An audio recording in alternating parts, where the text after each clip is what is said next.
Iron deficiency is an enormous problem around the world. It's estimated that at least 2 billion people in the world are short of iron.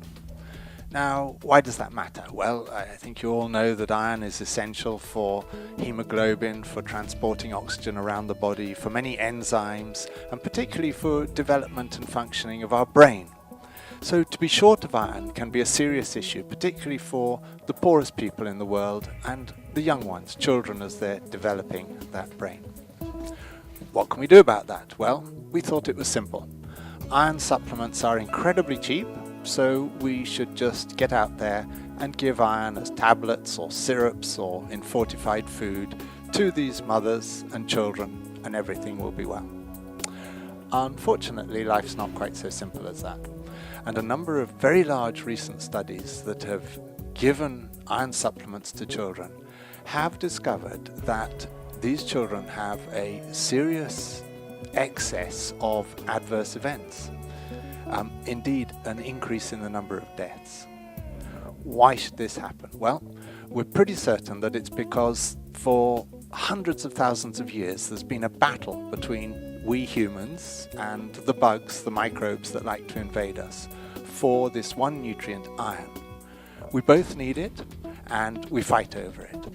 And if we as physicians or public health workers come and give lots of extra iron to children, then it seems that in some cases the microbes, the pathogens, benefit more than the children.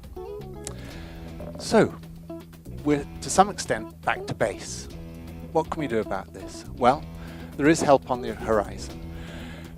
In particular in the form of the discovery of a new molecule called hepcidin.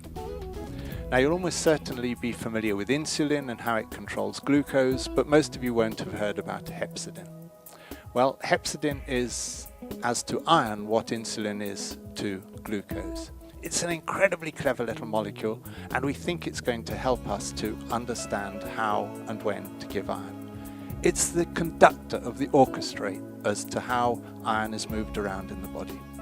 And our hope is that it will tell us when we can safely give iron to pregnant women and children.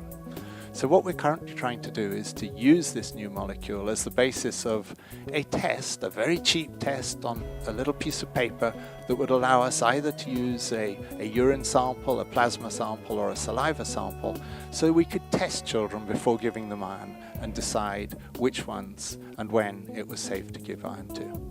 There's much work yet to be done, but we're optimistic that this is going to open up a new method for giving iron safely to the mothers and children of the world.